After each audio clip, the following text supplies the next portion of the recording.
டெல்லி செங்கோட்டை அருகே கார் வெடிப்பு சம்பவம் குறித்த ரகசிய டைரிகள் சிக்கியுள்ளன. விடுதி அறையில் கைப்பற்றப்பட்ட டைரியில் தொடர் தாக்குதல் குறித்த அதிர்ச்சி தகவல்கள் இருப்பது தெரியவந்துள்ளது. டெல்லி செங்கோட்டை அருகே கார் குண்டு மூலம் மேற்கொள்ளப்பட்ட தாக்குதல் நாட்டையே உலுக்கியது.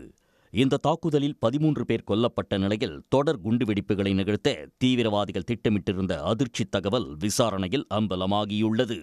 தாக்குதலுக்கு பயன்படுத்தப்பட்ட காரை ஓட்டி வந்த மருத்துவர் உமர் பணியாற்றி வந்த ஃபரிதாபாத் அல்-ஃபலாஹ் மருத்துவக் கல்லூரியின் ஆண்கள் விடுதியின் அறை எண் 13 நடத்தப்பட்ட சோதனையில் டைரிகள், பென்டிரைவ்கள் உள்ளிட்டவை கைப்பற்றப்பட்டன. அவற்றில் நவம்பர் 8 முதல் 12ஆம் தேதி வரை சதிச் செயல்களை அரங்கேற்றுவதற்கான குறிப்புகள் இருந்ததாக கூறப்படுகிறது. இதன் மூலம் நவம்பர் 10ஆம் தேதி நடத்தப்பட்ட டெல்லி தாக்குதல் அன்றைய தினம் திட்டமிடப்பட்ட தாக்குதல் இல்லை என்பது தெரியவந்துள்ளது. அது மட்டுமல்லாமல் இந்த அறையில்தான் தாக்குதலுக்கான திட்டமிடலும் நடந்ததாக சொல்லப்படுகிறது. அந்த டைரிகளில் 25 முதல் 30 பெயர்கள் இடம்பெற்றிருந்ததாக கூறப்படும் நிலையில் அல்-ஃபலாஹ் மருத்துவக் கல்லூரி பணியாளர்கள் விசாரணை வளையத்திற்குள் கொண்டு வரப்பட்டுள்ளனர். பல்கலைக்கழக ஆய்வகத்தில் இருந்து ரசாயன பொருட்களை கொண்டு வந்து அதன் மூலம் வெடிபொருட்கள் செய்யப்பட்டதா என்றும் விசாரணை அமைப்புகள் சந்தேகங்களை எழுப்புகின்றன.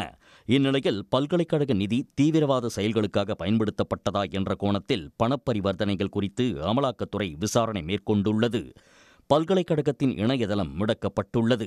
பல்கலைக்கழகத்திற்கு வழங்கப்பட்டுள்ள அங்கீகாரத்தை ரத்து செய்வது குறித்து NAAC அமைப்பு நோட்டீஸ் அனுப்பியுள்ளது. இது ஒரு பக்கம் இருக்க, பல்வேறு பகுதிகளில் தாக்குதல் நடத்த 32 பழைய வாகனங்களை வாங்கி அதில் வெடிபொருட்கள் நிரப்பப்பட்டு வைக்கப்பட்டதும் தெரியவந்தது. தீவிரவாதிகள் குழுக்களாக பிரிந்து 4 நகரங்களில் தாக்குதல் நடத்த 2000 கிலோ வெடிபொருட்களை வாங்கியதும் கண்டுபிடிக்கப்பட்டுள்ளது. உடனுக்குடன் செய்திகளை தெரிந்து கொள்ள சன் நியூஸ் பெல் ஐகானை கிளிக் பண்ணுங்க.